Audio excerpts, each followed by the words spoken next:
Avis vascular centre మన దేశంలోనే the best varicose vein hospital. నమస్తే, మీరు చూస్తున్న సుమన్ టీవీ. నేను మీ కీర్తి. సెప్టెంబర్ 7వ తారీఖు సంపూర్ణ రాహుగ్రస్త చంద్రగ్రహణం ఏర్పడబోతుంది. మరి దీని ఎఫెక్ట్స్ కొన్ని రాసుల వారికి చాలా భయంకరంగా ఉండబోతుంది, కొన్ని రాసుల వారికి మహా అద్భుతంగా ఉండబోతుంది అని అంటున్నారు. ఇందులో నిజం ఎంత, ఏ రాసుల వారు జాగ్రత్తలు పాటించాలి, ఏ రాసుల వారు ఖచ్చితంగా రెమెడీస్ని పాటించాలి అన్న వివరాలు మనకి తెలియజేయడానికి మనతో పాటు ఉన్నారు. 2009 నుంచి 30,000కు పైగా జాతకాల పరిశీలన చేసి 2013 నుంచి 1,000 మందికి పితృదోష నివారణ కార్యక్రమాలు చేయించిన ప్రముఖ ఆస్ట్రాలజర్ బ్రహ్మశ్రీ నందిబట్ల శ్రీహరి శర్మ గురుగారు మనతో పాటు ఉన్నారు. నమస్తే గురుగారు.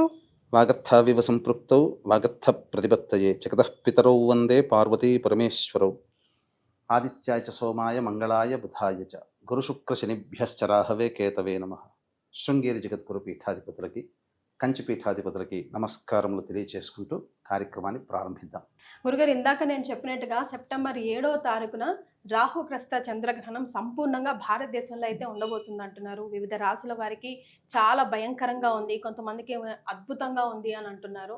చాలా చాలా భయభ్రాంతులకు గురవుతున్నారు. సో దాన్ని మీరు కరెక్ట్గా మా అందరికీ దారి చూపిస్తారని ఒక నమ్మకం గురుగారు. తప్పకుండానమ్మా. అంటే చాలా ప్రసార మాధ్యమాలలో కొన్ని రాశులలో జన్మించినటువంటి వాళ్ళకి అద్భుతంగా రాజయోగాలు, కొన్ని రాశులలో జన్మించినటువంటి వాళ్ళకి మధ్యమ ఫలితాలు, కొన్ని రాశులలో జన్మించినటువంటి వాళ్ళకి పూర్తిగా అధమ ఫలితాలు అని చెప్పి కొంతమందికి సంతోషాన్ని, కొంతమందికి బాధని కలిగించే విధంగా అనేక కార్యక్రమాలు మనం ఈ మధ్య చూస్తున్నాం. వాస్తవానికి ఆ చెప్పినటువంటి రాశుల్లో అందరికీ రాజయోగాలు పడుతున్నాయా? ప్రారబ్ధ కర్మ కూడా. అంటే దీన్ని ఎలా మనం గుర్తించాలి? ఈ ప్రారబ్ధ కర్మ అనేటువంటిది ఒక వ్యక్తి యొక్క జన్మ జాతకాన్ని అనుసరించి ఆ వ్యక్తి జన్మించిన లగ్నాన్ని బేస్ చేసుకొని ఆ ప్రారబ్ధ కర్మ ఎంతవరకు ఉంది. ఈ గ్రహణ ప్రభావము కుంభరాశిలో 7వ తారీఖు సెప్టెంబర్ 2025 సంవత్సరం రాత్రి 9:57 ప్రారంభమయ్యేటువంటి సంపూర్ణ చంద్రగ్రహణం మధ్యరాత్రి 1:27 పూర్తవుతుంది. మధ్య మోక్షకాలం 11:52 నుంచి దాదాపు 8 నిమిషాల పాటు ఆ యొక్క సంపూర్ణముగా అదృశ్యమైపోతుంది చంద్రుడు. ఈ విధమైనటువంటి గ్రహణ ప్రభావము పాత గణిత పంచాంగాల ప్రకారం శతభిష మరియు పూర్వభాద్ర నక్షత్రంలో జన్మించినటువంటి వాళ్ళకి, దృగ్గణిత ప్రకారము కేవలం పూర్వభాద్ర నక్షత్రంలో జన్మించినటువంటి వాళ్ళకి ఈ యొక్క సంబంధించినటువంటిది ఏర్పడబోతుంది ఆ నక్షత్రంలో అని చెప్పి. కాబట్టి మనం 2 సిద్ధాంతాలు కనుక మనం ఆమోదింప చేసుకుంటే ఇక్కడ శతభిష నక్షత్రానికి ముందున్నటువంటిది ధనిష్ట, శతభిషం తర్వాత పూర్వభాద్ర కూడా నక్షత్రం ఉంది కాబట్టి పూర్వభాద్ర తర్వాత అయినటువంటి ఉత్తరాభాద్ర, శతభిషంతో సమానమైనటువంటి అనుజన్మ తారలు స్వాతి మరియు ఆరుద్ర, అలాగే పూర్వభాద్రంతో అనుజన్మంగా ఉన్నటువంటి విశాఖ, పునర్వసు, మొత్తం కలిపితే 8 నక్షత్రాల్లో జన్మించినటువంటి వాళ్ళు ఈ యొక్క గ్రహణాన్ని చూడకూడదు. అలాగే ఈ సంబంధించినటువంటిది ధనిష్ట, శతభిషం, పూర్వభాద్ర, ఉత్తరభాద్ర, స్వాతి, ఆరుద్ర, పునర్వసు, విశాఖ, ఈ 8 నక్షత్రాల్లో జన్మించిన వాళ్ళు ఈ యొక్క గ్రహణ ప్రభావాన్ని అనగా గ్రహణాన్ని చూడకూడదు. గ్రహణ ప్రభావం ఈ 8 నక్షత్రాల్లో జన్మించిన వాళ్ళకి ఎక్కువగా ఉంటుంది. అయితే ఇక్కడే చాలామంది అనేక ప్రసార మాధ్యమాలలో ఈ రాశుల్లో కొన్ని రాశుల్లో జన్మిస్తే అద్భుతం, కొన్ని రాశుల్లో జన్మిస్తే మధ్యమం, కొన్ని రాశుల్లో జన్మిస్తే ఇక వాళ్ళ జీవితం వ్యర్థం, ఇక మృత్యుగండాలు ఇంకా చెప్పలా అనేటువంటి విధంగా భయపెట్టేస్తున్నారు. అవేమీ కావండి. ఎవరికి అంటే ఈ చెప్పినటువంటి అనగా సోకాడు ఎగ్జాంపుల్ చెప్తాను. మేషరాశిలో అద్భుతం అని చెప్తున్నారు, కానీ రాసి పెట్టుకోండి, మేషరాశిలో జన్మించిన వాళ్ళకి కూడా కష్టాలు తప్పవు. ఎందుకండి? ఎలా చెప్పగలుగుతున్నారు? అందరూ మేషరాశి అద్భుతం అంటున్నారు, మీరొక్కరే ఎందుకు మేషరాశి జన్మించిన కొంతమందికి ఇబ్బందులు వస్తాయి అంటే వాళ్ళ జన్మించిన లగ్నం వేరు కదమ్మా. కాబట్టి ఈ వివరాలు అనేటువంటివి కూడా మనం కూలంకషంగా మనం కార్యక్రమంలో ఎటువంటి పరిహారాలు చేసుకోవాలి అనేటువంటి విషయాల గురించి, ఏ రాశుల్లో జన్మించినటువంటి వాళ్ళకి, ఏ లగ్నాలు రాశుల్లో జన్మించిన వాళ్ళకి అద్భుతంగా ఉండబోతుంది, ఏ లగ్నాలు ఏ రాశుల్లో జన్మించిన వాళ్ళకి మధ్యమం, ఏ లగ్నాలు ఏ రాశుల్లో జన్మించినటువంటి వాళ్ళకి మధ్యం అనేది విడమరిచి మీకు తెలియచేయడం జరుగుతుంది. ఈ కార్యక్రమాన్ని ఆశాంతం వీక్షించండి, అద్భుతమైనటువంటి మీకు విషయాలు మీకు తెలియచేయడం జరుగుతుంది. గురుగారు, మరి మేష, వృషభ, మిథున రాశి వారికి గ్రహణ ప్రభావం ఎలా ఉంటుందో తెలియజేస్తారా? మేష రాశిలో జన్మించినటువంటి వారికి గ్రహణం అనేటువంటిది లాభస్థానంలో ఏర్పడబోతుంది. కాబట్టి మొట్టమొదటిగా మేషరాశికి సంపూర్ణమైనటువంటి యోగం కలగబోతుంది. అలాగే వ్యయస్థానంలో ఉన్నటువంటి శని కూడా వక్రీకరించి లాభస్థానంలో ఉన్నటువంటి కారణం చేత ప్రధానంగా మేషరాశి వారికి అనగా మేషరాశిలో జన్మించినటువంటి వారికి సంపూర్ణముగా యోగము కలగబోతుంది. అయితే మనం గనక చూసుకున్నట్లయితే కొంతమందికి మేషరాశిలో జన్మించినటువంటి వారికి చెప్పినటువంటి వాటికి విరుద్ధంగా జరగబోతుంది. కారణం ఏంటి అనంటే మేషరాశి మేషలగ్నము కానీ లేదా మేషరాశిలో జన్మించి కన్యా లగ్నంలో కానీ లేదా మేషరాశిలో జన్మించి ధనుర్లగ్నంలో జన్మించినటువంటి వాళ్ళకి మాత్రమే సంపూర్ణముగా యోగముగా ఉండబోతుంది. మిగతా లగ్నాలలో జన్మించినటువంటి వాళ్ళకి కాస్త అరిష్టముగానే చెప్పవచ్చు. కాబట్టి ప్రధానంగా ఈ మేషరాశిలో జన్మించినటువంటి వారికి లాభస్థానంలోనే మంచి స్థితి పొంది ఉండడం, అలాగే కుజుడు కూడా షష్టమ స్థానంలోనే ఉండడం, అలాగే మిగతా గ్రహాలన్నీ కూడాను యోగించేటువంటి స్థితిలో ఉన్నటువంటి కారణం చేత ఎవరికి బాగా యోగిస్తుంది? మేషరాశిలో జన్మించి కన్యా లగ్నంలో కానీ ధనుర్లగ్నంలో కానీ జన్మించి ఉండి మేషరాశిలో జన్మిస్తే అద్భుతమైనటువంటి యోగము. అలాగే మేషరాశిలో జన్మించి ఉండి వృషభ లగ్నము కానీ అలాగే సింహలగ్నము కానీ అలాగే ఈ సంబంధించినటువంటి మకర లగ్నము కానీ అలాగే తులా లగ్నంలో కానీ జన్మించి గనక ఉన్నట్లయితే వాళ్ళకి మధ్యమమైనటువంటి ఫలితము లభిస్తుంది. ఇక మేషరాశిలో జన్మించి ఉండి కర్కాటక లగ్నము అలాగే ఈ సంబంధించినటువంటి వృశ్చిక లగ్నము కుంభ లగ్నము మీన లగ్నంలో గనక జన్మించి ఉంటే మేషరాశిలో జన్మించిన వాళ్ళకి ఫలితములు సామాన్యం కంటే తక్కువగానే ఉంటాయి. కాబట్టి ఈ చెప్పినటువంటివి లగ్నాన్ని బేస్ చేసుకొని అటువంటి వాళ్ళు కొంతమంది పరిహారాలు చేసుకోకపోయినా పర్వాలేదు, కానీ కొంతమంది మాత్రం పరిహారాలు చేసుకోవాలి. ఇక వృషభ రాశిలోకి గనక మనం మేషరాశి కంప్లీట్ అయిపోయింది. ఇక వృషభ రాశిలో జన్మించినటువంటి వాళ్ళకి గనక వచ్చినట్లయితే ఈ వృషభ రాశిలో జన్మించినటువంటి వాళ్ళకి చంద్ర రాహువులు దశమ స్థానంలో ఉండడం, శని కూడా వక్రీకరించి దశమ స్థానంలో స్థితి పొంది ఉండడం, ఇది అద్భుతమైనటువంటి కొంత యోగంగా చెప్పవచ్చు. ఇక్కడ నేను క్లారిటీగానే చెప్తున్నానండి, రాశులు లగ్నాల్ని బేస్ చేసుకొని మనం మాట్లాడుకుంటున్నాం. కాబట్టి ఈ సంబంధించినటువంటి ఈ యొక్క వృషభ రాశిలో జన్మించినటువంటి వాళ్ళకి దశమ స్థానంలో చంద్ర రాహుల యొక్క స్థితి అనగా గ్రహణం యొక్క స్థితి ఏర్పడుతున్నటువంటి కారణం చేత తదనంతరం ఉద్యోగంలో మార్పులు చేసుకోవాలనుకున్నా లేదా చేసేటువంటి ప్రయత్నాలలో కొంత అభివృద్ధి అనేటువంటిది ఖచ్చితంగా ఉంటుంది. కీర్తి ప్రతిష్టలు పెరుగుతాయి. కారణం శని కూడా ఈ యొక్క గ్రహణ స్థానంలోకి తన ప్రభావాన్ని చూపుతున్నాడు కాబట్టి. అయితే ఎవరికి యోగిస్తుంది అంటే యోగించేటువంటిది అనగా వృషభ రాశిలో జన్మించి ఉండి మేష లగ్నంలో జన్మించిన కన్యా లగ్నంలో జన్మించిన ధనుర్లగ్నంలో జన్మించిన వృషభ రాశి అయి ఉండాలి. అటువంటి వాళ్ళకి ప్రధానంగా వృషభ రాశి వృషభ లగ్నము కానీ వృషభ రాశి మేష లగ్నము కన్యా లగ్నము లేదా ధనుర్లగ్నంలో కానీ జన్మించి ఉన్న వాళ్ళకి సంపూర్ణముగా యోగదాయకంగా ఉంటుంది. ఈ వృషభ రాశిలో జన్మించిన కొంతమందికి మంచి జరగదండి, అంటే ఇబ్బందులు ఎదురవుతాయి. కాబట్టి ఎటువంటి వాళ్ళకి ఎక్కువగా ఇబ్బందులు కలుగుతాయంటే వృషభ రాశిలో జన్మించిన కర్కాటక లగ్నంలో కానీ వృశ్చిక లగ్నంలో కానీ కుంభలగ్నము మీన లగ్నంలో కానీ జన్మించినటువంటి వాళ్ళకి అధమమైనటువంటి ఫలితాలు కలుగుతాయి.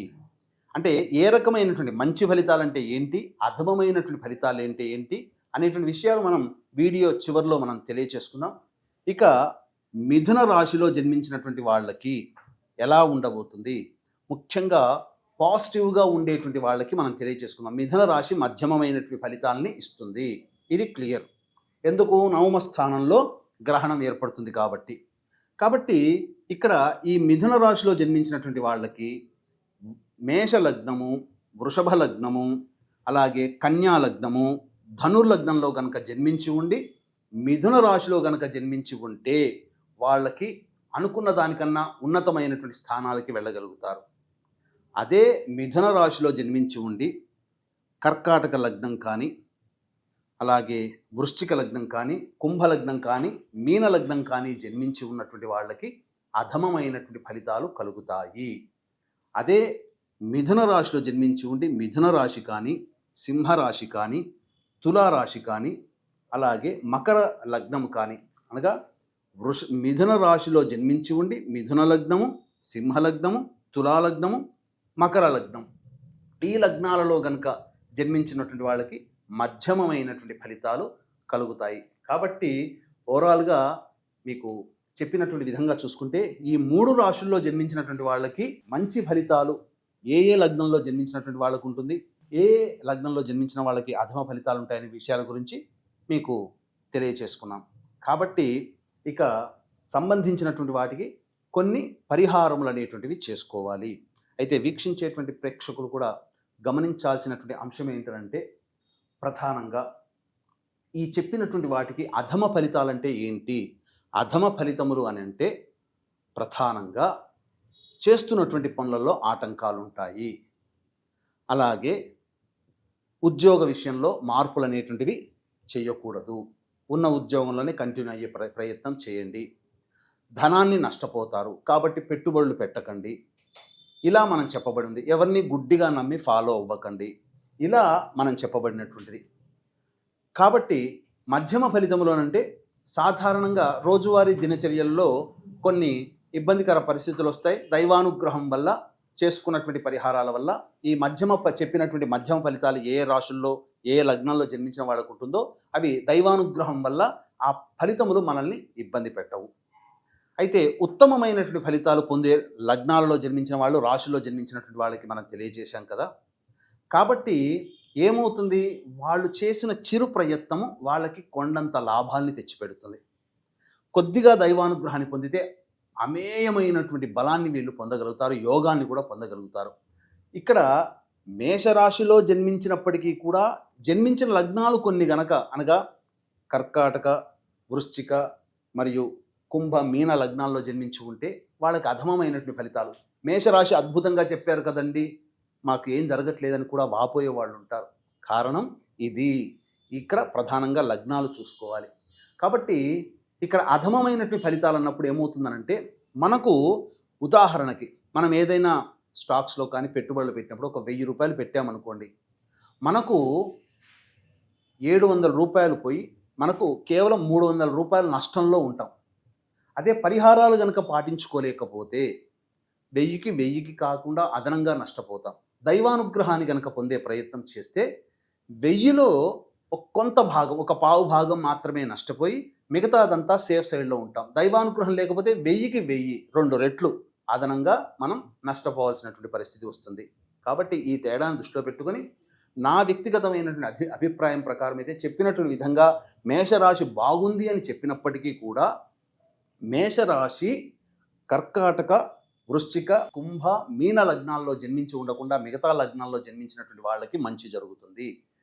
మేషరాశిలో జన్మించి ఉండి చెప్పినటువంటి కర్కాటక, వృశ్చిక, కుంభ, మీన లగ్నాల్లో కనుక జన్మించి ఉంటే వాళ్ళకి కష్టములు తప్పవు. కాబట్టి ఈ యొక్క మేష, వృషభ, మిథున రాశిలో జన్మించినటువంటి వాళ్ళు కూడా దైవానుగ్రహాన్ని పొందక తప్పని పరిస్థితి అని చెప్పవచ్చు.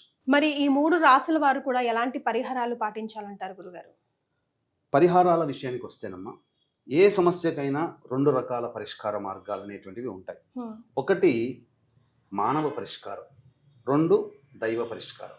మానవ పరిష్కారం అంటే వచ్చినటువంటి ఇబ్బందుల్ని తెలివితేటలతో చాకచక్యంగా సమస్యల్ని పరిష్కరించుకోగలం, లేదా వచ్చిన సమస్యల్ని భరించగలగడం, అది మానవ పరిష్కారం. కానీ దైవ పరిష్కారంతో పాటు మానవ పరిష్కారం కనుక ఉన్నట్లయితే తప్పకుండా ఆ మనిషి ఇబ్బందుల నుంచి బయటపడతారు. దైవ పరిష్కారం అంటే దైవానుగ్రహాన్ని పొందే ప్రయత్నం చేయడం. అయితే ఈ గ్రహణ సందర్భంగా ఈ మేష, వృషభ, మిథున రాశులలో జన్మించినటువంటి వాళ్ళు సాధారణంగా మంత్ర పరిష్కారం కనుక చేసుకోలేరు. కాబట్టి అందరికీ ఉపయుక్తంగా ఉండే విధంగా మేష, వృషభ, మిథున రాశులలో జన్మించినటువంటి వాళ్ళకి 7వ తారీఖు గ్రహణం మధ్యరాత్రి సంభవిస్తుంది. కాబట్టి 8వ తారీఖు రోజున మళ్ళీ నెక్స్ట్ ఆ పూర్వభాద్ర నక్షత్రం 8వ తారీఖు రాత్రి 10 గంటల వరకు ఉన్నది. కాబట్టి సాయంత్రం 6 గంటలకి 8వ తారీఖు సాయంత్రం 6 గంటలకి ఈ మేష, వృషభ, మిథున రాశులలో జన్మించినటువంటి వాళ్ళకి ఈ సంబంధించినటువంటి గ్రహణ దోష నివారణ పూజలు, హోమాలు అంటే దుర్గా సూక్త పారాయణము, రాహుగ్రహము, చంద్రగ్రహ జపము, అలాగే సంబంధించినటువంటి శనిగ్రహ జపము, లక్ష్మీ సూక్త పారాయణం కూడా జరిపించి ఈ సంబంధించినటువంటి దేవతల యొక్క హోమాది కార్యక్రమాలు అతి సామాన్య మానవుడు కూడా పాల్గొనే విధంగా చేయించడం జరుగుతుంది. ఈ కార్యక్రమంలో నమోదు చేసుకున్నటువంటి వాళ్ళకి శక్తిపాతము చేయబడినటువంటి కరుంగలి మాల అనేటువంటిది మీకు అందించడం జరుగుతుంది. అవకాశం ఉన్న వాళ్ళు కార్యక్రమ తదనంతరం కాంటాక్ట్ చేసి పూర్తి వివరాలు తెలుసుకోవచ్చు. అలాగే మీకు మీరుగా చేసుకోగలిగినటువంటిది ఏమిటి అని అంటే, ఒక కంచు పాత్ర కానీ లేదా ఒక ఇత్తడి పాత్ర కానీ, లేదు కనీసం ఒక మట్టి ప్రమిదనైనా కానీ, అంటే మట్టి పాత్ర చిన్నది ప్లేట్ లాగా ఉండేది తీసుకొని దాంట్లో వెండి చంద్రబింబము, వెండి సర్పబింబము, అలాగే సంబంధించినటువంటిది సూర్యబింబం కూడా పెట్టుకుంటే మంచిది. పెట్టుకొని, ఎందుకనంటే గ్రహణం తరువాత 21 సెప్టెంబర్ నాడు కూడా సూర్యగ్రహణం వస్తుంది కాబట్టి కొంత ఎఫెక్ట్ పడుతుంది ఖచ్చితంగా. ఎందుకంటే ఇక్కడ మనకు సంభవించిన, మనకు కనబడకపోయినా ప్రపంచవ్యాప్తంగా ఏర్పడుతున్నటువంటి వాటికి మనం తప్పగా కొంత పే చేసుకోవాలి, తప్పదు. కాబట్టి ఈ సంబంధించినటువంటి సూర్య బింబము, చంద్రబింబము, అలాగే ఈ సంబంధించినటువంటి నాగబింబం, ఇవన్నీ కూడా ఆ పాత్రలో వేసి అది మునిగిపోయే విధంగా ఆవు నెయ్యి వేసి 8వ తారీఖు రోజున స్నానం ఆచరించి దేవాలయానికో లేకపోతే వాళ్ళకి దగ్గరలో ఉన్న పండితుల్ని ఇంటికి పిలిపించుకొని సంకల్పం చేయించుకొని ఆ సంబంధించినటువంటి ఆ పాత్రలో ఉన్నటువంటి నెయ్యిలో తమ యొక్క బింబం, తన ముఖాన్ని ఈ విధంగా చూసుకొని అప్పుడు మినుములు, బియ్యము, కొన్ని నువ్వులు, నల్ల నువ్వులు, ఇవి వస్త్ర సహితముగా బ్రాహ్మణుడికి సంకల్పం విధానంగా చెప్పుకొని దానము గనక చేసినట్లయితే తప్పకుండా వాళ్ళకి దోష పరిహారం తగ్గుతుంది. భవిష్యత్తులో అంటే ఎలాంటి దోషం వస్తుందండి అని చెప్పవచ్చు, కానీ అది అనుభవిస్తే తప్ప మనం చెప్పలేం. కాబట్టి ఎవ్వరు కూడా ఈ గ్రహణానికి సంబంధించినటువంటి వాటికి వచ్చే విపత్తుల్ని మనం అంచనా వేయలేము. ప్రకృతి విపత్తులు రావచ్చు, అలాగే సంఘజీవిగా మనం ఉన్నాం కాబట్టి మనకు కూడా ఎఫెక్ట్ రావచ్చు. కాబట్టి జాగ్రత్తగా దీని యొక్క ప్రభావము దీపావళి పండుగ వరకు ఉంటుంది. కాబట్టి ఖచ్చితంగా మీరు ఆచరించక తప్పని పరిస్థితి అని చెప్పడంలో ఏమాత్రం సందేహం లేదు. అవకాశం ఉంటే చక్కగా మన పీఠమాధ్వర్యంలో జరిగే గ్రహణ దోష నివారణ కార్యక్రమం 8వ తారీఖు రోజున సాయంత్రం 6 గంటలకు ప్రారంభమవుతుంది. కాబట్టి 5 గంటల లోపల మీరు ఆ యొక్క కార్యక్రమంలో నమోదు చేసుకోవచ్చు. చాలా సంతోషం గురుగారు. 3 రాశుల వారికి ఎలాంటి ఎఫెక్ట్ ఉండబోతుంది, ఎలాంటి పరిహారాలు పాటించాలో కూడా సూచించారు. ధన్యవాదాలు. సర్వం శ్రీ ఉమామహేశ్వర పరబ్రహ్మార్పణమస్తు. నమస్తే, మీరు చూస్తున్న సుమన్ టీవీ, నేను మీ కీర్తి. సెప్టెంబర్ 7వ తారీఖు సంపూర్ణ రాహుగ్రస్త చంద్రగ్రహణం ఏర్పడబోతుంది. మరి దీని ఎఫెక్ట్స్ కొన్ని రాశుల వారికి చాలా భయంకరంగా ఉండబోతుంది, కొన్ని రాశుల వారికి అద్భుతం, మహా అద్భుతంగా ఉండబోతుంది అని అంటున్నారు. ఇందులో నిజం ఎంత, ఏ రాశుల వారు జాగ్రత్తలు పాటించాలి, ఏ రాశుల వారు ఖచ్చితంగా రెమెడీస్ని పాటించాలి అన్న వివరాలు మనకి తెలియజేయడానికి మనతో పాటు ఉన్నారు. 2009 నుంచి 30,000కు పైగా జాతకాల పరిశీలన చేసి 2013 నుంచి 1000 మందికి పితృదోష నివారణ కార్యక్రమాలు చేయించిన ప్రముఖ ఆస్ట్రాలజర్ బ్రహ్మశ్రీ నందిబట్ల శ్రీహరి శర్మ గురుగారు మనతో పాటు ఉన్నారు. నమస్తే గురుగారు. వాగర్థావివ సంపృక్తౌ వాగర్థ ప్రతిపత్తయే జగతః పితరౌ వందే పార్వతీ పరమేశ్వరౌ. ఆదిత్యాయ చ సోమాయ మంగళాయ బుధాయ చ గురు శుక్ర శనిభ్యశ్చ రాహవే కేతవే నమః. శృంగేరి జగద్గురు పీఠాధిపతులకి, కంచి పీఠాధిపతులకి నమస్కారములు తెలియచేసుకుంటూ కార్యక్రమాన్ని ప్రారంభిద్దాం. గురుగారు, ఇందాక నేను చెప్పినట్టుగా సెప్టెంబర్ 7వ తారీఖున రాహుగ్రస్త చంద్రగ్రహణం సంపూర్ణంగా భారతదేశంలో అయితే ఉండబోతుంది అంటున్నారు. వివిధ రాశుల వారికి చాలా భయంకరంగా ఉంది, కొంతమందికి అద్భుతంగా ఉంది అని అంటున్నారు. చాలా చాలా భయభ్రాంతులకు గురవుతున్నారు. సో దాన్ని మీరు కరెక్ట్గా మా అందరికీ దారి చూపిస్తారని ఒక నమ్మకం గురుగారు. తప్పకుండానమ్మా. అంటే చాలా ప్రసార మాధ్యమాలలో కొన్ని రాశులలో జన్మించినటువంటి వాళ్ళకి అద్భుతంగా రాజయోగాలు, కొన్ని రాశులలో జన్మించినటువంటి వాళ్ళకి మధ్యమ ఫలితాలు, కొన్ని రాశులలో జన్మించినటువంటి వాళ్ళకి పూర్తిగా అధమ ఫలితాలు అని చెప్పి కొంతమందికి సంతోషాన్ని, కొంతమందికి బాధని కలిగించే విధంగా అనేక కార్యక్రమాలు మనం ఈ మధ్య చూస్తున్నాం. వాస్తవానికి ఆ చెప్పినటువంటి రాశుల్లో అందరికీ రాజయోగాలు పడుతున్నాయా?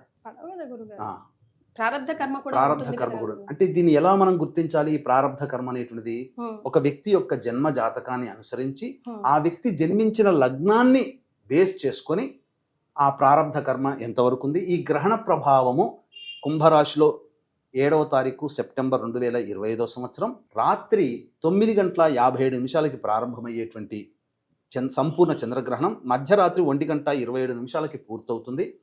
మధ్య మోక్షకాలం 11:52 నుంచి దాదాపు 8 నిమిషాల పాటు ఆ యొక్క సంపూర్ణముగా అదృశ్యమైపోతుంది చంద్రుడు. ఈ విధమైనటువంటి గ్రహణ ప్రభావము పాత గణిత పంచాంగాల ప్రకారం శతభిష మరియు పూర్వభాద్ర నక్షత్రంలో జన్మించినటువంటి వాళ్ళకి, దృగ్గణిత ప్రకారము కేవలం పూర్వభాద్ర నక్షత్రంలో జన్మించినటువంటి వాళ్ళకి ఈ యొక్క సంబంధించినటువంటిది ఏర్పడబోతుంది ఆ నక్షత్రంలో అని చెప్పి.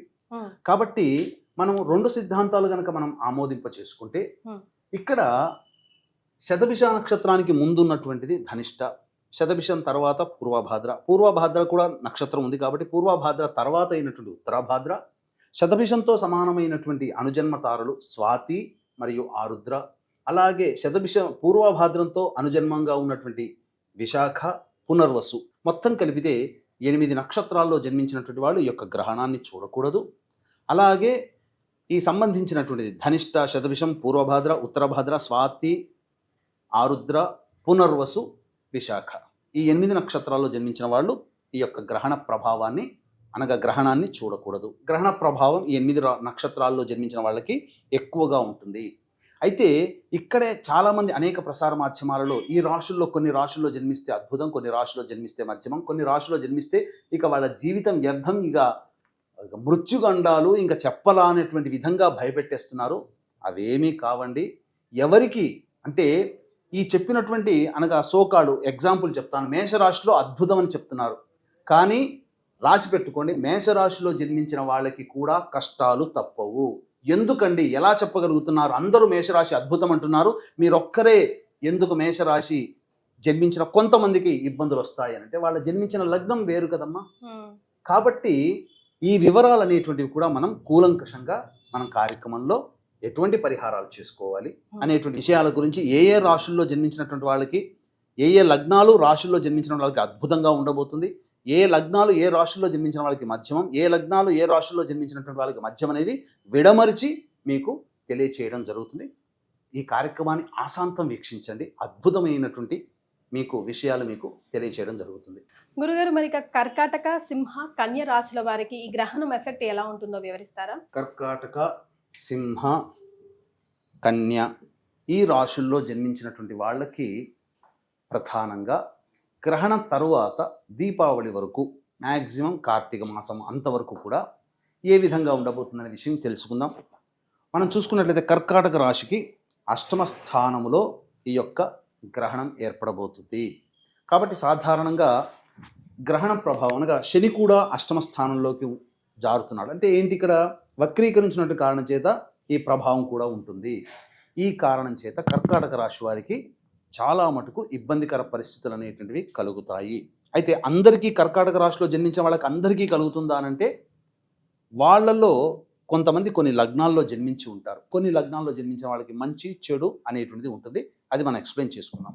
ఇక సింహరాశి కనుక చూసుకున్నట్లయితే 7వ స్థానంలో గ్రహణం ఏర్పడబోతుంది.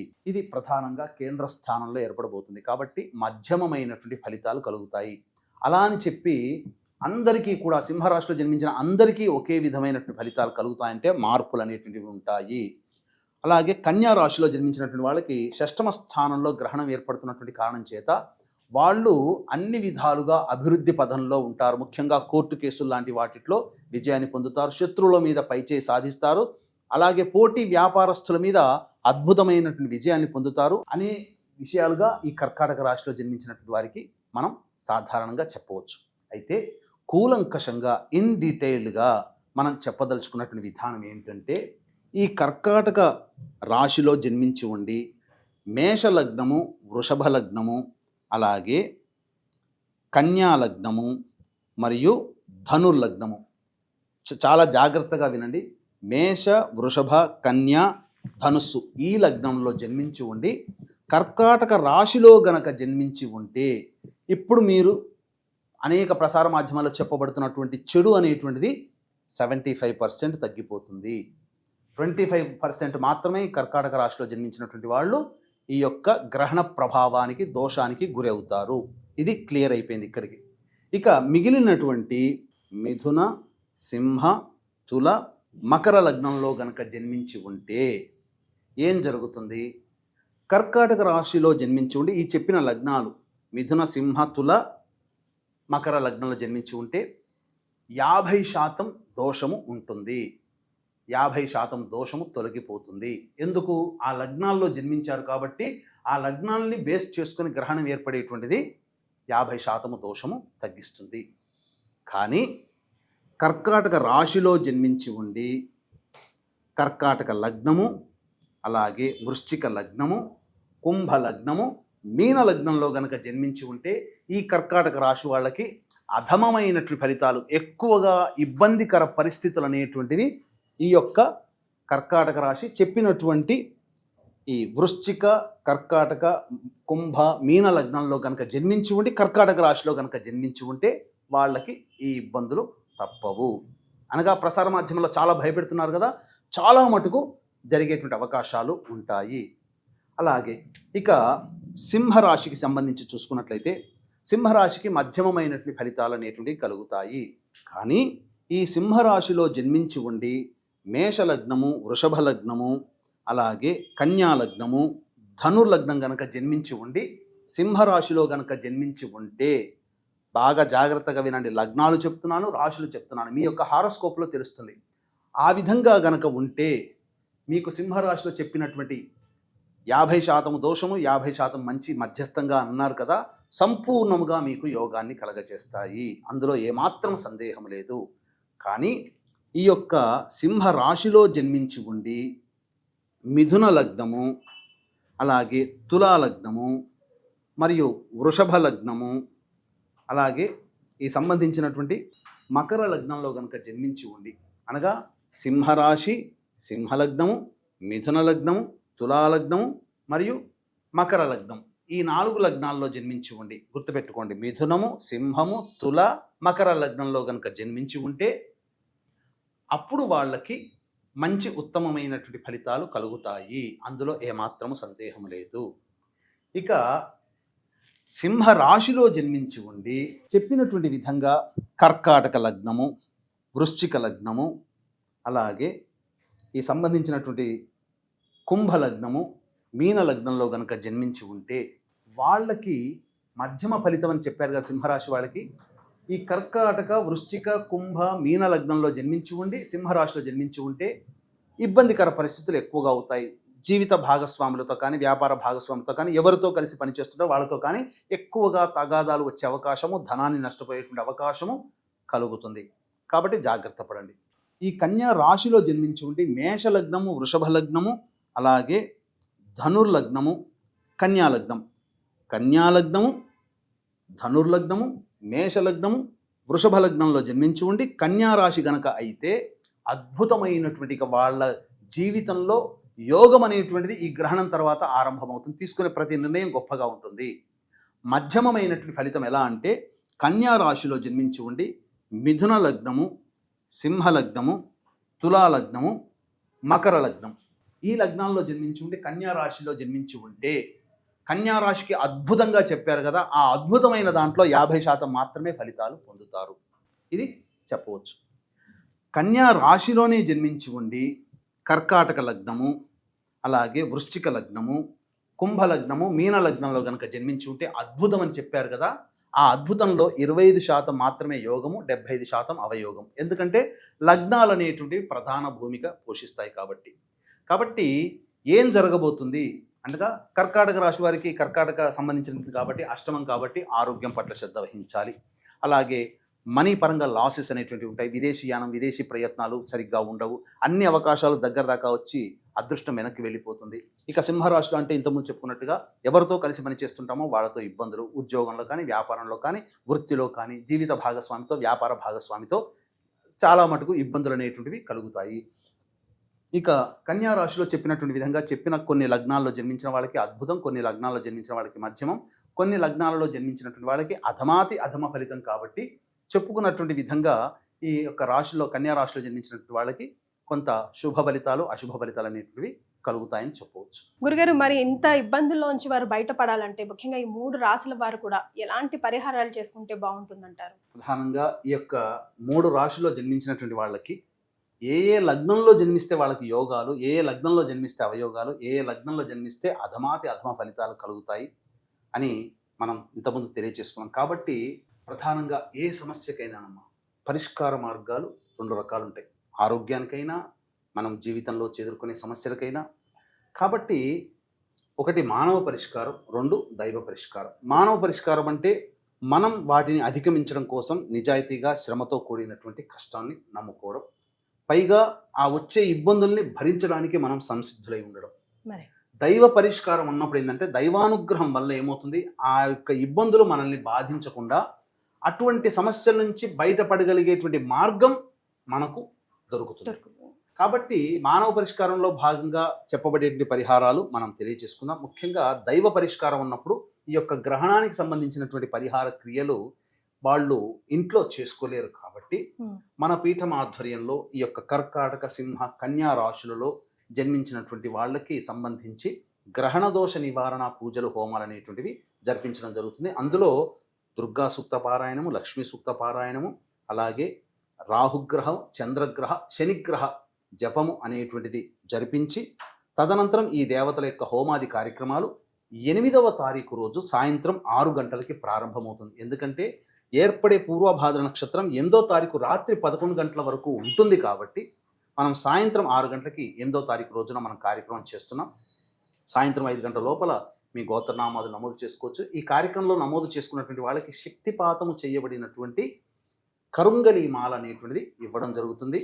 అతి సామాన్య మానవుడు కూడా పాల్గొనే విధంగా ఈ యొక్క కార్యక్రమ రూపకల్పన జరిగింది. కాబట్టి కార్యక్రమ తదనంతరం కాంటాక్ట్ చేసి మీ యొక్క గోత్రనామాలు నమోదు చేసుకోవచ్చు. ఈ కార్యక్రమంలో కేవలం ఒక 108 మందికి మాత్రమే అవకాశం అమ్మ. ఎందుకంటే ఇంకా ఎక్కువ మందికి తీసుకోలేదు, ఎందుకంటే ఆ శక్తిని మనం అందరికీ పంచలేం. కాబట్టి ఈ కార్యక్రమం చూడగానే మీరు నమోదు చేసుకుంటే మీకు ఆ యొక్క కార్యక్రమంలో మీకు ఈ యొక్క పాల్గొనే అవకాశం ఉంటుంది. ఇక మానవ పరిష్కారంగా చేసుకోదలిచినటువంటిది ఏంటంటే ఇత్తడి పాత్ర కానీ, కాంస్య పాత్ర కానీ, అంటే బ్రాంజ్ ఈ యొక్క పాత్ర కానీ, లేదా మట్టి ప్రమిద కానీ తీసుకొని వెండి చంద్రబింబము, వెండి సర్పబింబము, వెండి సూర్యబింబము ఇవి ఆ పాత్రలో వేసి అవి మునిగిపోయేంతగా ఈ యొక్క సంబంధించినటువంటి ఆవు నెయ్యి వేసి, అలాగే 8వ తారీఖు రోజున కాలకృత్యాదులు తీర్చుకొని దగ్గరలో మంచి పండితులు, అర్చక స్వాముల దగ్గర కానీ, లేదా మీ ఇంటి పురోహితులను కానీ పిలిపించుకొని వస్త్ర సహితముగా బియ్యము, మినుములు, కొన్ని నల్ల నువ్వులు ప్లస్ ఈ యొక్క పాత్రని ఆ యొక్క వస్త్రం మీద పెట్టి ఆ పాత్రలో ఆ యొక్క ఆవు నేతిలో మీ యొక్క ముఖబింబం అనేటువంటిది చూసి సంకల్ప విధానముగా ఇచ్చి దక్షిణ ఇచ్చి ఆ యొక్క బ్రాహ్మడికి దానం చేయండి. 8వ తారీఖు తెల్లారి వారే చేయాలా గురుగారు, లేకపోతే గ్రహణంకి ముందే ఇవన్నీ రెడీ చేసుకొని పెట్టుకోవాలంటారా? నెయ్యి అంతా వేసేసి అంటే గ్రహణానికి ముందు ఇవన్నీ పెట్టుకోవచ్చమ్మా, కానీ అందులో దర్భపుల్ల ఖచ్చితంగా వేసుకోవాలి. కాబట్టి ఉదయమే 8 గంటల ఎప్పుడైనా కానీ ఈ యొక్క పరిహార క్రియలు గ్రహణ తదనంతరం, గ్రహణ సమయంలో జపం చేసుకోమన్నది.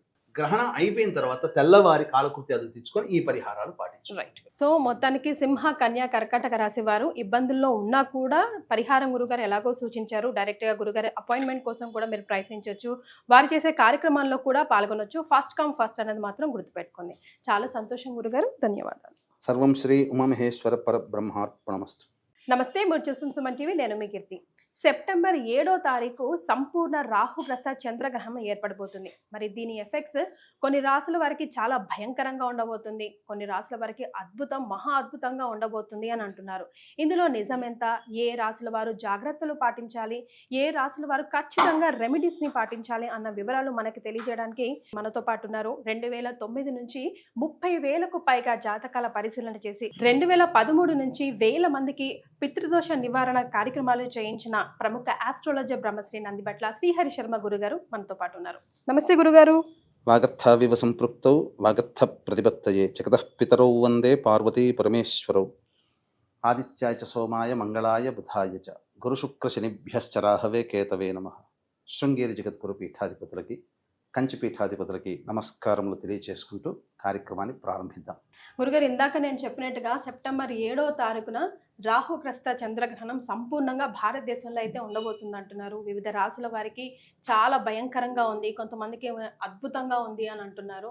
చాలా చాలా భయభ్రాంతులకి గురవుతున్నారు. సో దాని మీరు కరెక్ట్గా మా అందరికీ దారి చూపిస్తారని ఒక నమ్మకం గురుగారు. తప్పకుండానమ్మా. అంటే చాలా ప్రసార మాధ్యమాలలో కొన్ని రాశులలో జన్మించినటువంటి వాళ్ళకి అద్భుతంగా రాజయోగాలు, కొన్ని రాశులలో జన్మించినటువంటి వాళ్ళకి మధ్యమ ఫలితాలు, కొన్ని రాశులలో జన్మించినటువంటి వాళ్ళకి పూర్తిగా అధమ ఫలితాలు అని చెప్పి కొంతమందికి సంతోషాన్ని, కొంతమందికి బాధని కలిగించే విధంగా అనేక కార్యక్రమాలు మనం ఈ మధ్య చూస్తున్నాం. వాస్తవానికి ఆ చెప్పినటువంటి రాశుల్లో అందరికీ రాజయోగాలు పడుతున్నాయా? పడవు కదా గురుగారు. ఆ, ప్రారబ్ధ కర్మ కూడా ప్రారబ్ధ ఉంటుంది కర్మ కదా కూడా. గురుగారు. అంటే దీన్ని ఎలా మనం గుర్తించాలి? ఈ ప్రారబ్ధ కర్మ అనేటువంటిది హ్మ్. ఒక వ్యక్తి యొక్క జన్మ జాతకాన్ని అనుసరించి హ్మ్. ఆ వ్యక్తి జన్మించిన లగ్నాన్ని బేస్ చేసుకొని ఆ ప్రారబ్ధ కర్మ ఎంతవరకు ఉంది. ఈ గ్రహణ ప్రభావము కుంభరాశిలో 7వ తారీఖు సెప్టెంబర్ 2025 సంవత్సరం రాత్రి 9:57 ప్రారంభమయ్యేటువంటి సంపూర్ణ చంద్రగ్రహణం మధ్యరాత్రి 1:27 పూర్తవుతుంది. మధ్య మోక్షకాలం 11:52 నుంచి దాదాపు 8 నిమిషాల పాటు ఆ యొక్క సంపూర్ణముగా అదృశ్యమైపోతుంది చంద్రుడు. ఈ విధమైనటువంటి గ్రహణ ప్రభావము పాత గణిత పంచాంగాల ప్రకారం శతభిష మరియు పూర్వభాద్ర నక్షత్రంలో జన్మించినటువంటి వాళ్ళకి, దృగ్గణిత ప్రకారము కేవలం పూర్వభాద్ర నక్షత్రంలో జన్మించినటువంటి వాళ్ళకి ఈ యొక్క సంబంధించినటువంటిది ఏర్పడబోతుంది ఆ నక్షత్రంలో అని చెప్పి. కాబట్టి మనం 2 సిద్ధాంతాలు కనుక మనం ఆమోదింప చేసుకుంటే ఇక్కడ శతభిష నక్షత్రానికి ముందున్నటువంటిది ధనిష్ట, శతభిషం తర్వాత పూర్వభాద్ర కూడా నక్షత్రం ఉంది కాబట్టి పూర్వభాద్ర తర్వాత అయినటువంటి ఉత్తరాభాద్ర, శతభిషంతో సమానమైనటువంటి అనుజన్మ తారలు స్వాతి మరియు ఆరుద్ర, అలాగే పూర్వభాద్రంతో అనుజన్మంగా ఉన్నటువంటి విశాఖ, పునర్వసు, మొత్తం కలిపితే 8 నక్షత్రాల్లో జన్మించినటువంటి వాళ్ళు ఈ యొక్క గ్రహణాన్ని చూడకూడదు. అలాగే ఈ సంబంధించినటువంటిది ధనిష్ట, శతభిషం, పూర్వభాద్ర, ఉత్తరభాద్ర, స్వాతి, ఆరుద్ర, పునర్వసు, విశాఖ, ఈ 8 నక్షత్రాల్లో జన్మించిన వాళ్ళు ఈ యొక్క గ్రహణ ప్రభావాన్ని అనగా గ్రహణాన్ని చూడకూడదు. గ్రహణ ప్రభావం ఈ 8 నక్షత్రాల్లో జన్మించిన వాళ్ళకి ఎక్కువగా ఉంటుంది. అయితే ఇక్కడే చాలామంది అనేక ప్రసార మాధ్యమాలలో ఈ రాశుల్లో కొన్ని రాశుల్లో జన్మిస్తే అద్భుతం, కొన్ని రాశుల్లో జన్మిస్తే మధ్యమం, కొన్ని రాశుల్లో జన్మిస్తే ఇక వాళ్ళ జీవితం వ్యర్థం, ఇక మృత్యుగండాలు ఇంకా చెప్పలా అనేటువంటి విధంగా భయపెట్టేస్తున్నారు. అవేమీ కావండి. ఎవరికి అంటే ఈ చెప్పినటువంటి అనగా సోకాడు ఎగ్జాంపుల్ చెప్తాను, మేషరాశిలో అద్భుతం అని చెప్తున్నారు, కానీ రాసి పెట్టుకోండి మేషరాశిలో జన్మించిన వాళ్ళకి కూడా కష్టాలు తప్పవు. ఎందుకండి? ఎలా చెప్పగలుగుతున్నారు? అందరూ మేషరాశి అద్భుతం అంటున్నారు, మీరొక్కరే ఎందుకు మేషరాశి జన్మించిన కొంతమందికి ఇబ్బందులు వస్తాయి అంటే వాళ్ళ జన్మించిన లగ్నం వేరు కదమ్మా. కాబట్టి ఈ వివరాలు అనేటువంటివి కూడా మనం కూలంకషంగా మనం కార్యక్రమంలో ఎటువంటి పరిహారాలు చేసుకోవాలి అనేటువంటి విషయాల గురించి, ఏ రాశుల్లో జన్మించినటువంటి వాళ్ళకి ఏ లగ్నాలు రాశుల్లో జన్మించిన వాళ్ళకి అద్భుతంగా ఉండబోతుంది, ఏ లగ్నాలు ఏ రాశుల్లో జన్మించిన వాళ్ళకి మధ్యమం, ఏ లగ్నాలు ఏ రాశుల్లో జన్మించినటువంటి వాళ్ళకి మధ్యం అనేది విడమరిచి మీకు తెలియచేయడం జరుగుతుంది. ఈ కార్యక్రమాన్ని ఆశాంతం వీక్షించండి, అద్భుతమైనటువంటి మీకు విషయాలు మీకు తెలియచేయడం జరుగుతుంది. గురుగారు, మరి తుల, వృశ్చిక, ధనస్సు రాశి వారికి గ్రహణం ఎఫెక్ట్ ఎలా ఉండబోతుందో దయచేసి తెలియజేస్తారా? తప్పకుండానమ్మా. అంటే మనం ప్రసార మాధ్యమాల్లో చాలా చూసినట్లయితే చాలామంది తులారాశి వారికి మధ్యమ ఫలితం, ఇక వృశ్చిక రాశి వాళ్ళకి ఇక చెప్పలేనంత బాధలు, ఇక ధనుస్సు రాశి వాళ్ళైతే ఇక స్వర్గంలోనే ఉంటారేమో ఒక 2 నెలలు అన్నట్టుగా భోగభాగ్యాలు అన్నట్టుగా చెప్తున్నారు. కానీ ప్రేక్షకులారా, మంచివి చెప్పిన వాళ్ళకి కష్టాలు కలుగుతున్నాయి, కష్టాలు అని చెప్పినటువంటి రాశుల్లో జన్మించినటువంటి వాళ్ళకి అద్భుతంగా యోగదాయకంగా ఉంటుంది. ఎందుకు అనంటే వాళ్ళు జన్మించిన లగ్నము ప్రధానం. కాబట్టి అసలైనటువంటి విధానాన్ని మీ ముందు ఉంచబోతున్నాను. ముఖ్యంగా మనం మొట్టమొదటిగా ఈ యొక్క తులారాశిలో జన్మించినటువంటి వాళ్ళకి మొట్టమొదటిగా అధమ ఫలితము, మధ్యమ ఫలితము, శుభ ఫలితము అనేటువంటి దాని గురించి మనం తెలియచేసుకుందాం. చూసుకున్నట్లయితే తులారాశిలో జన్మించినటువంటి వాళ్ళకి ప్రధానంగా కర్కాటక, వృశ్చిక, కుంభ, మీన లగ్నాలలో జన్మించి ఉండి, కర్కాటక, వృశ్చిక, కుంభ, మీన లగ్నాలలో జన్మించి ఉండి తులారాశిలో గనక జన్మించి ఉంటే ప్రధానంగా ఈ లగ్నాల్లో జన్మిస్తే 100% దోషం, గ్రహణం ఎఫెక్ట్ ఉంది కాబట్టి. కానీ రాశి ప్రభావము 50% అనేటువంటిది ఫలితం ఇస్తుంది. కాబట్టి ఏమవుతుంది, మిగిలిన ఒక 50% మాత్రం ఈ యొక్క తులారాశిలో జన్మించి ఉండి కర్కాటక, వృశ్చిక, కుంభ, మీన లగ్నాల్లో జన్మించినటువంటి వాళ్ళకి ఈ యొక్క ఎఫెక్ట్ అనేటువంటిది పడుతుంది, ఇది చెప్పవచ్చు. ఇక తదనంతరం ఈ యొక్క తులారాశిలోనే జన్మించి ఉండి మిథున లగ్నము, సింహ లగ్నము, తులా లగ్నము మరియు మకర లగ్నంలో జన్మించినటువంటి వాళ్ళకి ఏమవుతుంది, 50% అని చెప్పారు కదా. కాబట్టి ఈ లగ్నాలలో జన్మించి ఉండి మరియు ఈ యొక్క తులారాశి అంటే మిథున, సింహ, తుల మకర లగ్నాలలో జన్మించిన వ్యక్తులకి, తులారాశిలో జన్మించినటువంటి వాళ్ళు ఉంటారు కదా, వాళ్ళకి సాధారణమైనటువంటి ఫలితాలు అంటే పెద్దగా మార్పులు అనేటువంటివి ఏవి ఉండవు. అదే తులారాశిలో జన్మించి ఉండి మేష లగ్నము, వృషభ లగ్నము మరియు కన్యా లగ్నము, ధనుస్సు లగ్నంలో కనుక జన్మించి ఉండి వాళ్ళు తులారాశి జాతకులైతే వాళ్ళకి అద్భుతంగా ఉంటుంది. ఏదైతే మధ్యస్థంగా అని చెప్పారు కదా, ఆ మధ్యస్థం కాస్త వాళ్ళకి అద్భుతమైనటువంటి ఫలితాలు కలుగుతాయి, అందులో సందేహము లేదు. తులారాశిలో జన్మించి వివిధ లగ్నాలలో జన్మించినటువంటి వాళ్ళకి ఎలా ఉంటుందో మనం క్లారిఫై అయిపోయింది. ఇప్పుడు అసలు సిసలైనటువంటి దగ్గరకు వస్తున్నాం. ఏంటంటే వృశ్చిక రాశి. ఈ వృశ్చిక రాశి వాళ్ళకి అసలు ఎలా చెప్పారంటే చాలా మటుకు దోషాలు ఉంటాయి. అంటే అందులో ఎంతమందికి దోషాలతో కూడుకున్నటువంటి జీవితాన్ని అనుభవిస్తారు అంటే ముఖ్యంగా ఈ యొక్క వృశ్చిక రాశి వాళ్ళకి సుఖస్థానంలో గ్రహణం ఏర్పడుతుంది. శని కూడా వక్రీకరించి అర్ధాష్టమ శని దోషము, అర్ధాష్టమ గ్రహణ దోషాన్ని కలగచేస్తున్నాడు. కాబట్టి నిజంగా వృశ్చిక రాశిలో జన్మించినటువంటి వాళ్ళకి అద్భుతంగా ఉంటుంది అని అంటే ఒక్క విషయం తెలియచేస్తున్నానండి. ఇది సుస్పష్టముగా ఘంటాపదంగా నేను చెప్తున్నాను. ఒక వ్యక్తి వృశ్చిక రాశిలో జన్మించి ఉన్నారు, ఆ వ్యక్తి మేష లగ్నంలో జన్మించి ఉన్నారు. ఆ వ్యక్తికి వాహన యోగం అనేటువంటిది రాబో రోజుల్లో వస్తుంది. అంటే ఏ 1వ తారీఖు 3వ తారీఖు వాహనాన్ని కొనుగోలు చేస్తున్నారు వాళ్ళు, అది కన్ఫామ్ అయిపోయింది. ఈ చెప్పినటువంటి విధంగా వృశ్చిక రాశిలో జన్మించినటువంటి వాళ్ళకి యోగం అవయోగం కావాలి కదా, వాహనం అనేటువంటిది పనికిరాదు కదా, మరి ఎలా సంప్రాప్తం అవుతుంది అంటే ఇక్కడ మీకు అద్భుతం చెప్పారు కదా మేషము అని చెప్పి.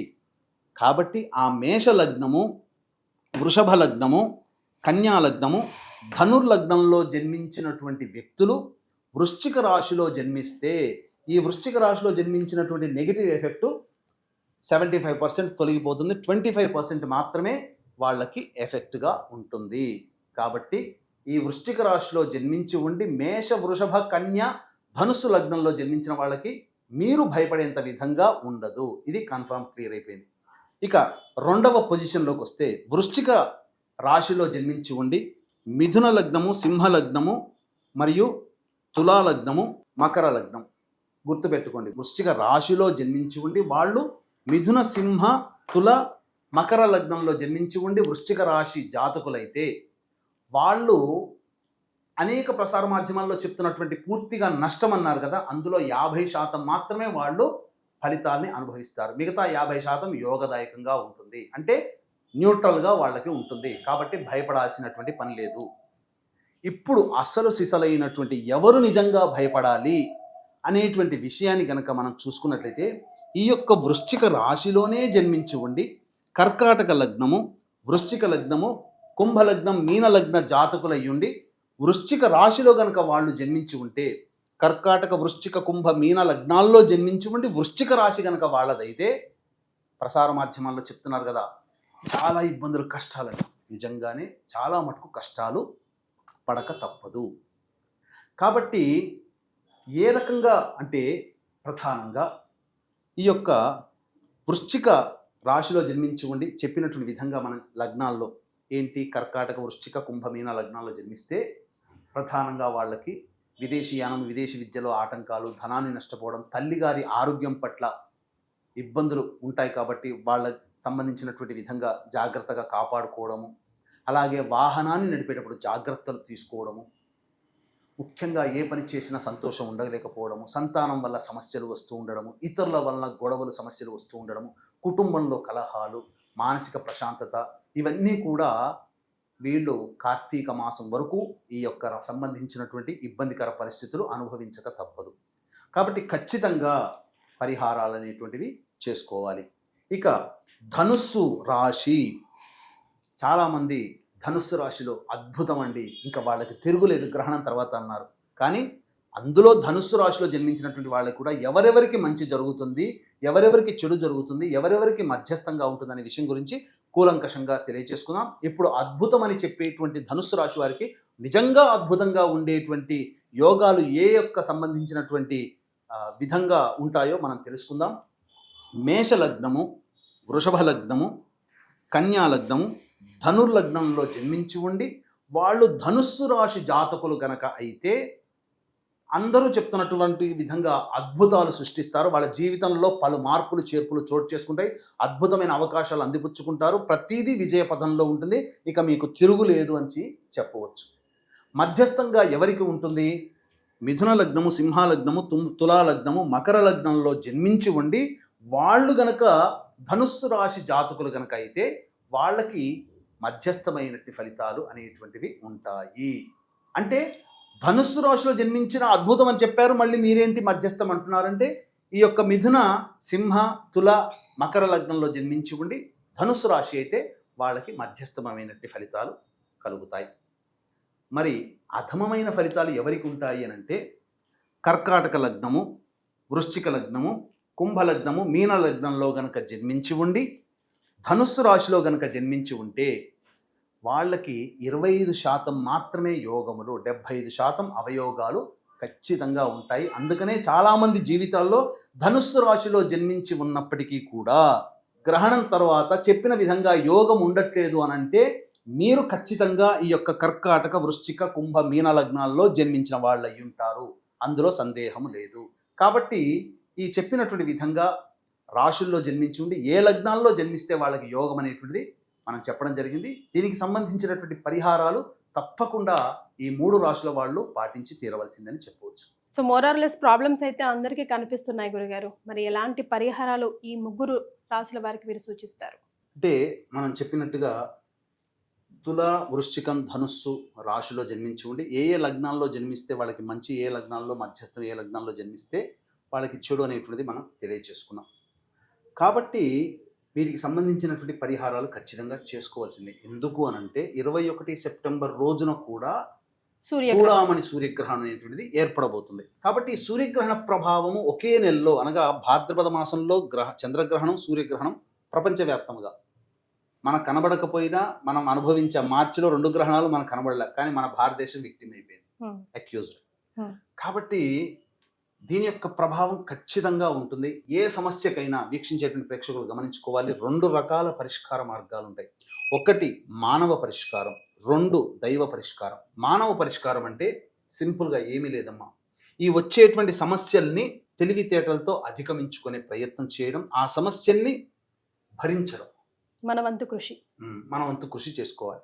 అంటే ఉదాహరణకి దోమలు బాగా ఉన్న చోట మనం దోమలు బాగా ఉన్నాయని తెలిసినా మన పని మనం అక్కడ చేసుకున్నప్పుడు దోమలు కుడతాయి. ఆ కుట్టిన ఆ బాధను అనుభవించగలగడం మానవ పరిష్కారం.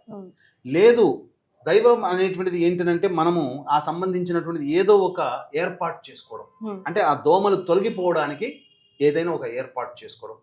అలాగే 2 రకాల పరిష్కార మార్గాలు ఎలాగో అలాగే దైవ పరిష్కారం అన్నప్పుడు ఈ గ్రహణానికి సంబంధించినటువంటి పరిష్కార మార్గాలు చాలామంది స్వయంగా చేసుకోలేరు. కాబట్టి దీన్ని దృష్టిలో పెట్టుకొని మీ తరపున ఈ యొక్క గ్రహణ తదనంతరం 8వ తారీఖు రోజున ఆ యొక్క పూర్వభాద్ర నక్షత్రం 8వ తారీఖు రాత్రి 10 గంటల వరకు ఉన్నది. కాబట్టి సాయంత్రం 6 గంటలకి 8వ తారీఖు సాయంత్రం 6 గంటలకి గ్రహణ దోష నివారణ పూజలు, హోమాలు అనేటివి జరిపించడం జరుగుతుంది. ఇందులో భాగంగా చంద్రుడికి, రాహువుకి, అలాగే గ్రహజపము మరియు దుర్గా సూక్తము, శ్రీ సూక్త పారాయణం అనేటువంటిది జరిపించడం బ్రాహ్మణ చేత.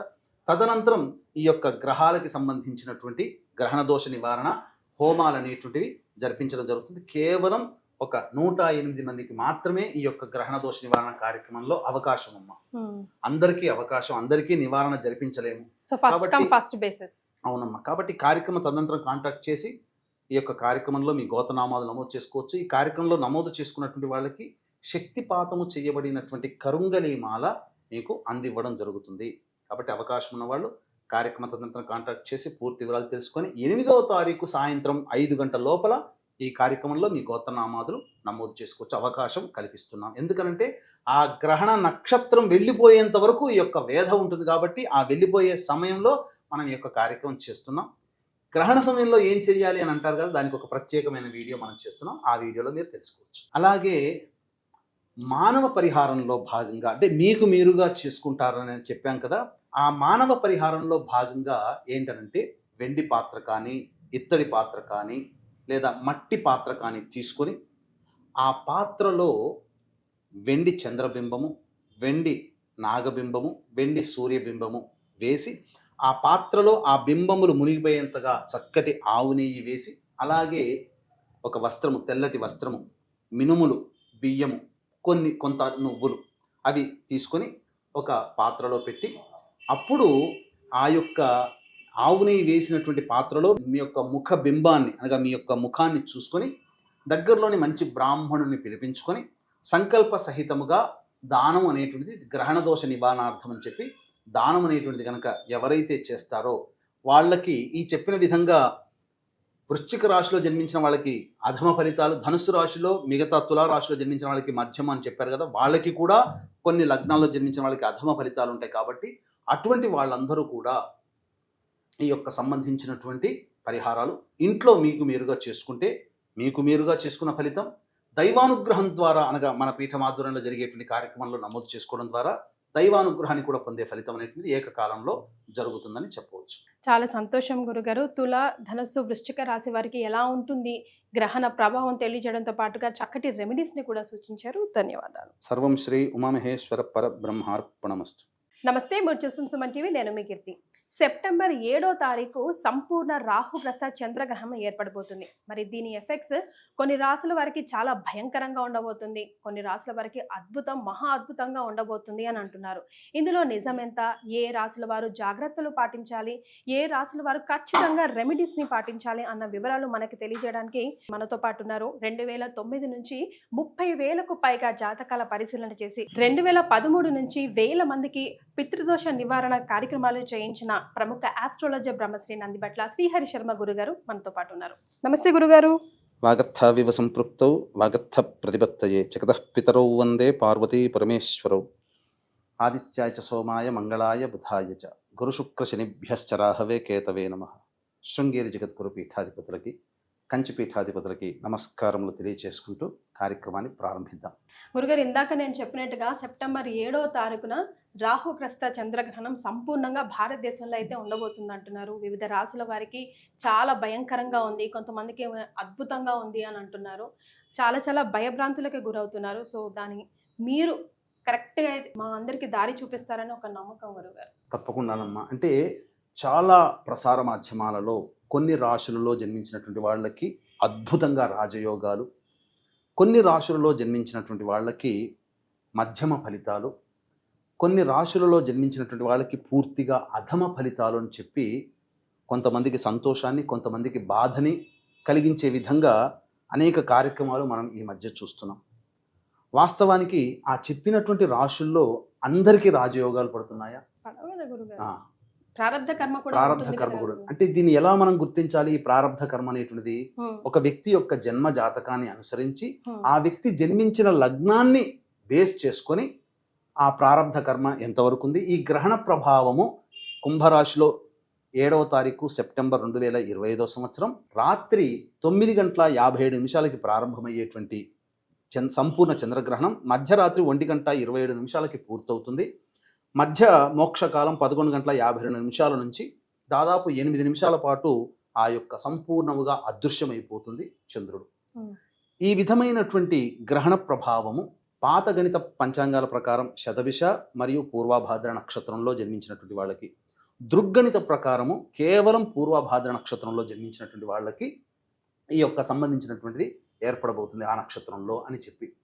కాబట్టి మనం 2 సిద్ధాంతాలు కనుక మనం ఆమోదింప చేసుకుంటే, ఇక్కడ శతభిష నక్షత్రానికి ముందున్నటువంటిది ధనిష్ట, శతభిషం తర్వాత పూర్వభాద్ర కూడా నక్షత్రం ఉంది కాబట్టి పూర్వభాద్ర తర్వాత అయినటువంటి ఉత్తరాభాద్ర, శతభిషంతో సమానమైనటువంటి అనుజన్మ తారలు స్వాతి మరియు ఆరుద్ర, అలాగే పూర్వభాద్రంతో అనుజన్మంగా ఉన్నటువంటి విశాఖ, పునర్వసు, మొత్తం కలిపితే 8 నక్షత్రాల్లో జన్మించినటువంటి వాళ్ళు ఈ యొక్క గ్రహణాన్ని చూడకూడదు.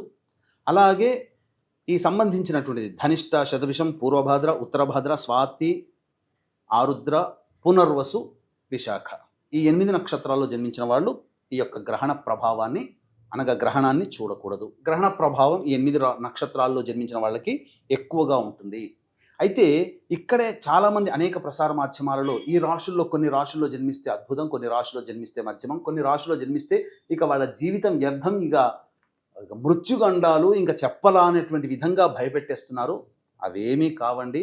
ఎవరికి అంటే ఈ చెప్పినటువంటి అనగా సోకాడు ఎగ్జాంపుల్ చెప్తాను. మేషరాశిలో అద్భుతం అని చెప్తున్నారు, కానీ రాసి పెట్టుకోండి, మేషరాశిలో జన్మించిన వాళ్ళకి కూడా కష్టాలు తప్పవు.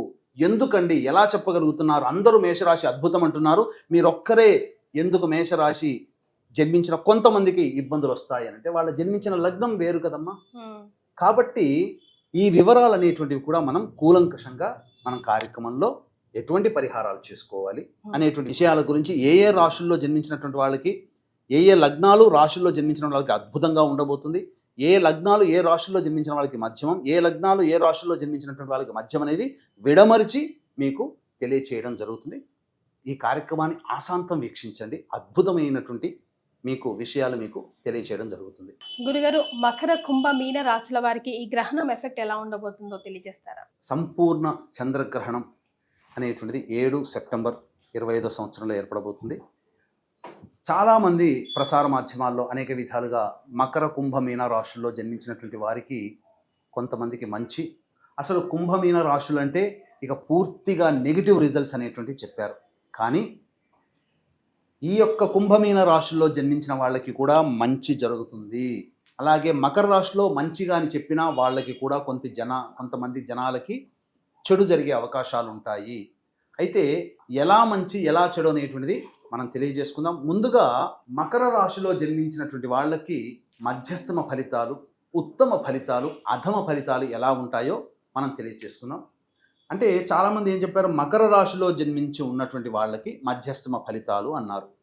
అయినా గుర్తుపెట్టుకోండి, మేషలగ్నము, వృషభ లగ్నము, కన్యా లగ్నము, ధనుర్లగ్నంలో జన్మించి ఉండి మకర రాశి జాతకులు గనక ఎవరైతే ఉంటారో వాళ్ళకి మధ్యస్థం కంటే ఎక్కువగా, అంటే 50% కంటే 25% కలుపుకొని 75% శుభ ఫలితాలు వీళ్ళకి కలగబోతున్నాయి.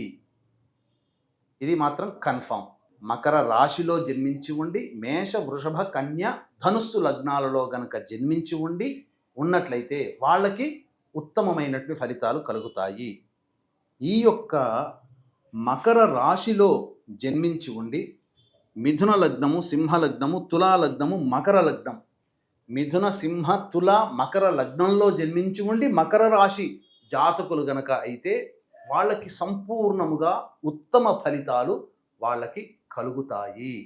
ఇక మకర రాశిలో జన్మించి ఉండి కర్కాటక లగ్నము, వృశ్చిక లగ్నము, కుంభ లగ్నము, మీన లగ్నంలో గనక జన్మించి ఉండి, గుర్తుపెట్టుకోండి, కర్కాటక, వృశ్చిక, కుంభ, మీన లగ్నాలలో గనక జన్మించి ఉండి మకర రాశి జాతకులైతే చాలామంది చెప్పినట్టుగా మధ్యమ ఫలితాల కంటే వాళ్ళకి చాలా చెడే జరగబోతుంది. ఇది కన్ఫామ్, ఇది గుర్తుపెట్టుకోండి. ఇక అయిపోయింది కదా, మకర రాశికి సంబంధించి ఏ లగ్నాల్లో జన్మించి ఉండి మకర రాశి జన్మిస్తే ఎలాంటి ఫలితాలు, ఏ విధంగా మంచి చెడు. ఇక చాలామంది చెప్తున్నట్టుగా కుంభ రాశిలో గ్రహణం ఏర్పడుతుంది కాబట్టి రాశి ప్రభావం అనేటువంటిది నో డౌట్ ఉంటుంది, అందులో సందేహం లేదు. కానీ అందరూ చెప్తున్నట్టుగా కుంభరాశిలో జన్మించినటువంటి వాళ్ళకి కొంతమందికి మంచి జరిగే అవకాశాలు చాలా యోగిస్తున్నాయి. అది ఎలానో చెప్తాను. మేషలగ్నము, వృషభ లగ్నము, కన్యా లగ్నము, ధనుర్లగ్నంలో జన్మించిన వ్యక్తులు కుంభరాశిలో కూడా జన్మించి ఉంటే వాళ్ళకి చాలా శుభములు జరుగుతాయి. చెప్పిన విధంగా చెడు అనేటువంటిది కేవలం 25% మాత్రమే వాళ్ళకి అప్లికబుల్ అవుతుంది. మళ్ళీ చెప్తున్నాను, మేష, వృషభ, కన్య, ధనుస్సు లగ్నంలో జన్మించి ఉండి కుంభరాశి కనుక వాళ్ళైతే వాళ్ళకి 75% మంచి జరుగుతుంది, 25% మాత్రమే చెడు. ఇక కుంభ రాశిలో జన్మించి ఉండి మిథున లగ్నం, సింహ లగ్నం, తులా లగ్నం, మకర లగ్నం, మళ్ళీ చెప్తున్నాను, మిథున, సింహ, తుల, మకర లగ్నంలో జన్మించి ఉండి కుంభరాశిలో జన్మించిన వాళ్ళైతే వాళ్ళకి 50% శుభ ఫలితాలు ఉంటాయి. అంటే న్యూట్రల్గా ఉంటారు, మంచి చెడు సమానమే. ఎవరికి నిజంగా కుంభరాశిలో జన్మించిన వాళ్ళకి ఇబ్బందికర పరిస్థితులు సంపూర్ణంగా వాళ్ళకి కలుగుతాయి అని అంటే కర్కాటక లగ్నం, వృశ్చిక లగ్నం, కుంభ లగ్నం, మీన లగ్నంలో జన్మించి ఉండి కుంభ రాశిలో జన్మించినటువంటి వాళ్ళైతే అందరూ చెప్తున్నటువంటి విధంగా వాళ్ళకి 100కి 100% చెడు జరిగేటువంటి అవకాశాలు గ్రహణ తదనంతరం జరుగుతాయి.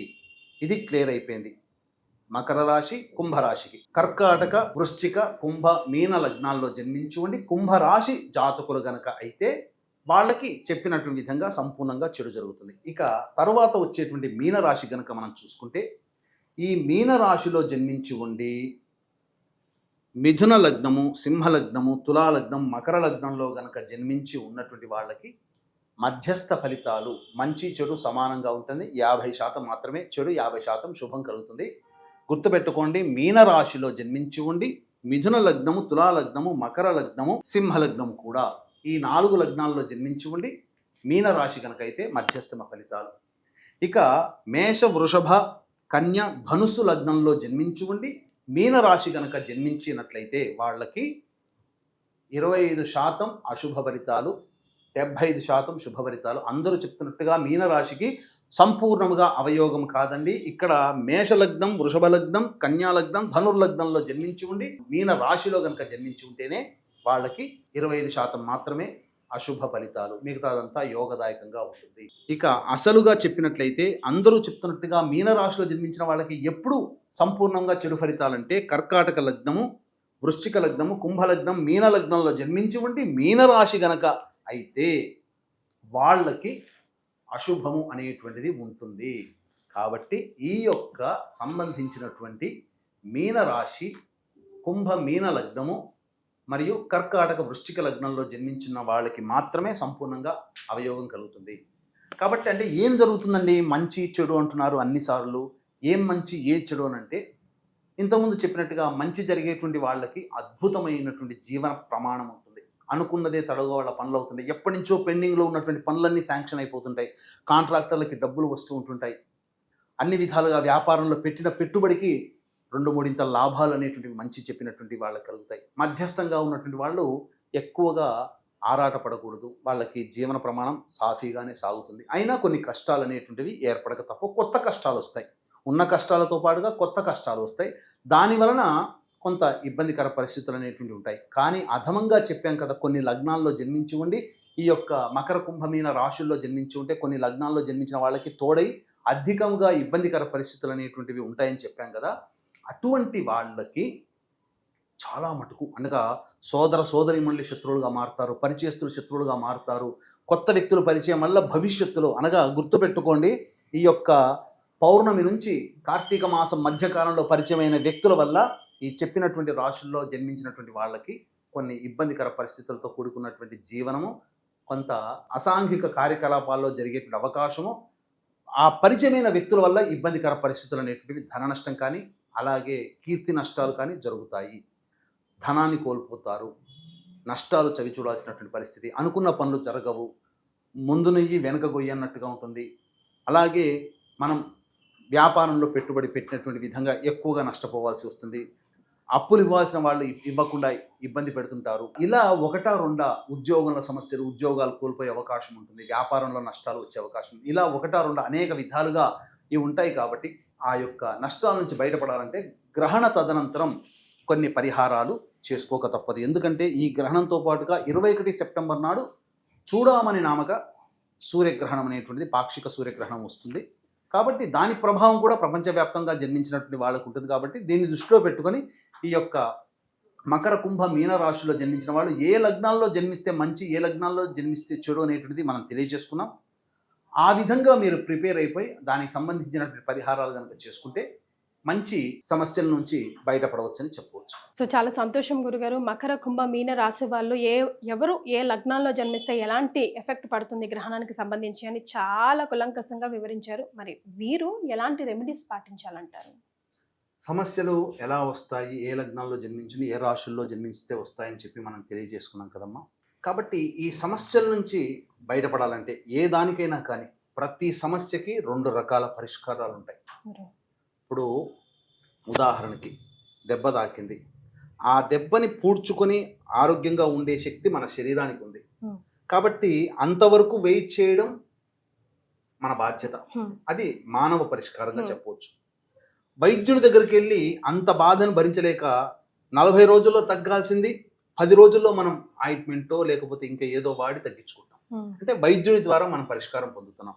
అలాగే ఇక్కడ గ్రహణ తదనంతరం కొన్ని చెప్పినటువంటి రాశి వాళ్ళకి మంచి, కొన్ని రాశుల వాళ్ళకి చెడు, కొన్ని రాశుల వాళ్ళకి మధ్యస్థంగా ఉంటుందని చెప్పాం కాబట్టి ఆ యొక్క దోష ప్రభావం నుంచి బయటపడాలంటే 2 రకాల పరిష్కార మార్గాలు ఉన్నాయి. ఒకటి దైవ పరిష్కారం, 2 మానవ పరిష్కారం.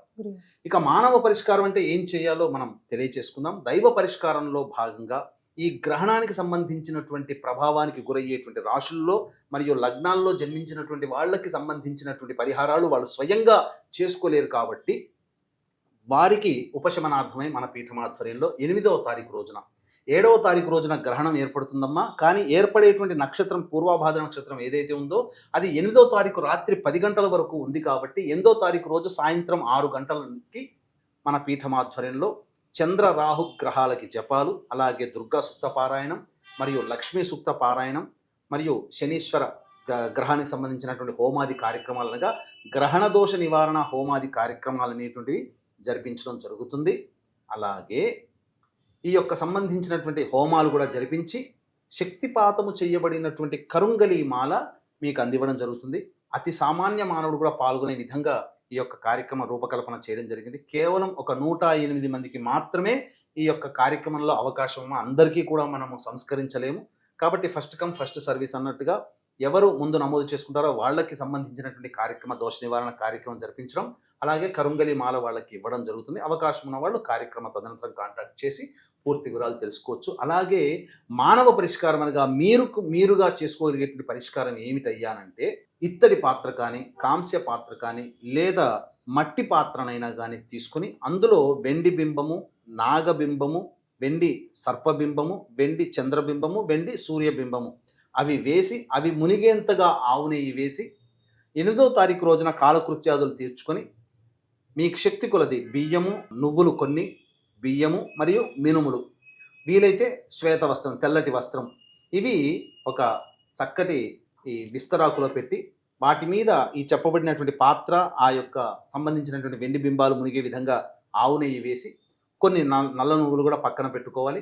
అప్పుడు వాటిలో మీ యొక్క ముఖ బింబాన్ని చూసి సంకల్పం చెప్పుకొని గ్రహణ దోష పరిహారార్థం దానం కరిష్య అని చెప్పి ఆ యొక్క గ్రహాలకు సంబంధించినటువంటి విధంగా దానాలు అనేటువంటివి మీరు కనుక చేసుకుంటే ఇంట్లో గ్రహణ దోష నివారణ అనేటువంటిది సంపూర్ణంగా జరుగుతుంది. దీంతో పాటుగా మన పీఠం ఆధ్వర్యంలో జరిగేటువంటి కార్యక్రమంలో నమోదు చేసుకోవడం ద్వారా సంపూర్ణమైనటువంటి గ్రహణ శాంతి జరిగి భవిష్యత్తులో మీకు వచ్చిన ఇబ్బందుల నుంచి బయటపడతారు కదా. ఆ ఇబ్బందులు బయటపడ్డప్పుడు ఇదే ఇబ్బంది వేరే వాళ్ళు వస్తే ఎంతగా ఇబ్బందులు పడ్డారు, విలవిల్లాడిపోయారో, మనకు అతి తక్కువ ప్రమాదంలో తప్పిపోయింది అంటే ఆ రోజు చేసుకున్న గ్రహణ దోష నివారణ కార్యక్రమం మనల్ని రక్షించింది అని చెప్పి మీరు సంతోషంగా ఉంటారు. ఇది అనుభవిస్తే తప్ప తెలియచేయలేము.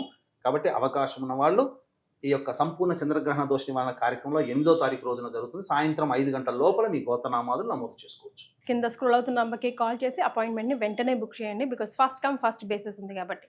చాలా సంతోషం గురుగారు. ద్వాదశ రాశుల్లో భాగంగా గ్రహణం ఎఫెక్ట్ ఈ రాశుల వారికి ఏ లగ్నంలో జన్మిస్తే ఎలా ఉంటుంది, ఎలాంటి రెమెడీస్ని చేస్తే బాగుంటుంది అని సూచించారు. ధన్యవాదాలు. సర్వం శ్రీ ఉమామహేశ్వర పర బ్రహ్మార్పణమస్తు.